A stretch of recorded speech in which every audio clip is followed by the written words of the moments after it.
then the question does arise, what about me? What about you? What would you be like version 2.0? So can you imagine yourself as a better you? How would you be? How would you behave? How would you interact with the world? How would you deal with criticism, with failure, and so on? And so in simple terms, I would say that one of the indicators that I am upgrading myself is that my peace comes into my own hands, and my happiness, I become the owner of my own happiness. The other type of motivation, which is called inner motivation or spiritual motivation. And that motivation is not just for your job, it's for your life.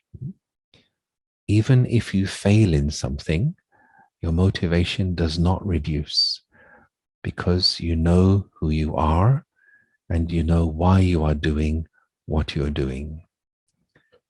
If you've worked these two things out for yourself, then even if you fail in something, even if you fall short one day, you just redouble your efforts. You become even more focused to learn the lesson and keep moving along. You learn the art of talking to yourself.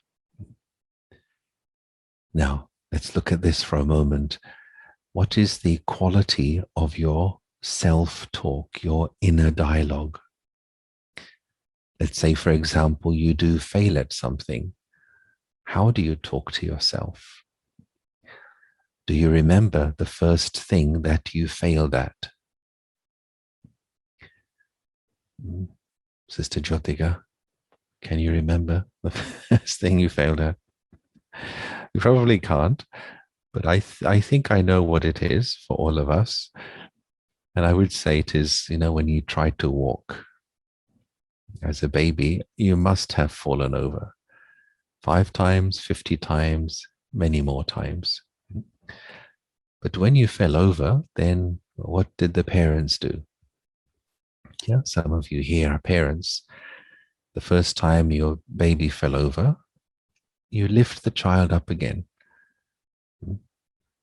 And you say, okay, let's try again. Let's try again. Let's try again. Until the child learns to balance, learns to use the legs properly, learns to build the muscles, and therefore learns how to walk.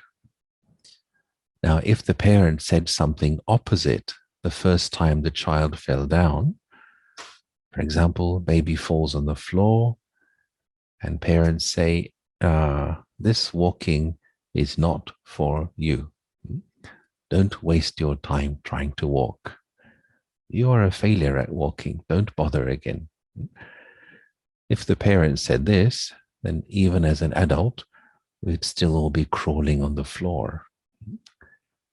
In the same way, your mind is like your child or your baby. And it's very important to learn to have a positive and constructive self-talk. We all fail at things, whether it's in terms of doing something or handling machinery, or even in relationships. You said something you shouldn't have said. You misunderstood another person, or you spoke in a disrespectful way. Okay, it's a mistake. So what I must do is 3 things.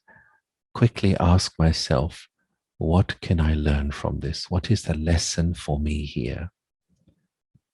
So next time, I will do it differently. Secondly, give yourself permission to forget the situation. Do not keep reviewing it. Do not keep replaying the scene again and again in your mind. And number 3 is to move on. Carry the lesson with you, but forget the situation. This is what I observed in some senior meditators, senior yogis. They didn't waste time crying over the spilt milk. Even if they said or did something which maybe was not quite right, they didn't waste time feeling guilty. Now, why I say this is because I used to. I used to think too much and make myself feel heavy. And once one of the senior yogis said to me, "Why are you feeling heavy? There's something burdening you." I thought it was the right thing to do, to feel guilty.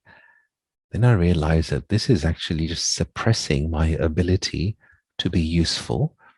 And it's a habit I need to put into the trash.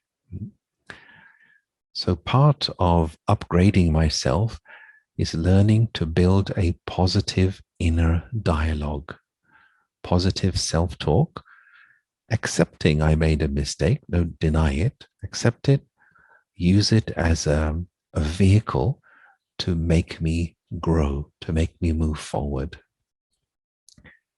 So this is one thing. Motivation is one of the signs of someone with high SQ. The second thing I noticed in such people with high spiritual intelligence is they have a deep-seated sense of contentment. Even if something does not work out according to plan. But they don't become a hostage to the situation.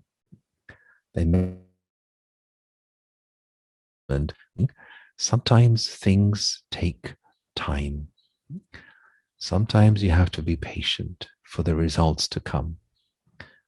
What's important is to check myself. What was my attitude? Did I do things properly? Did I pay attention? And if I did that, let me be patient for the results to come. And so to check the self, do I own my motivation? And do I maintain my contentment even as I pass through adversity? Ultimately, you, the individual, you are greater, you are stronger than situations. Let me come to another slide here. Yeah.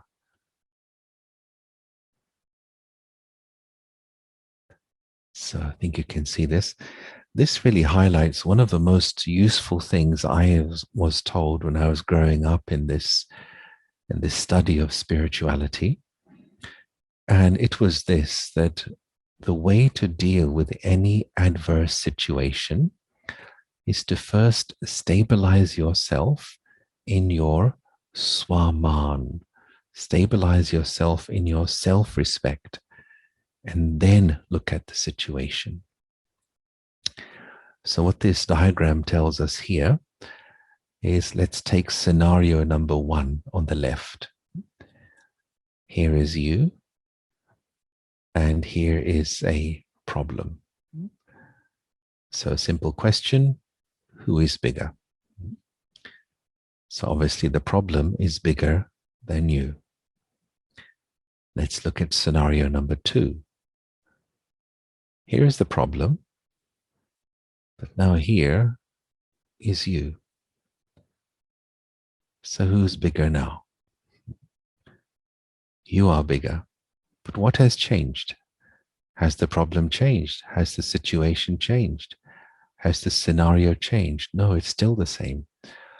But why is this no longer a problem for you? Because you have grown. You have become stronger.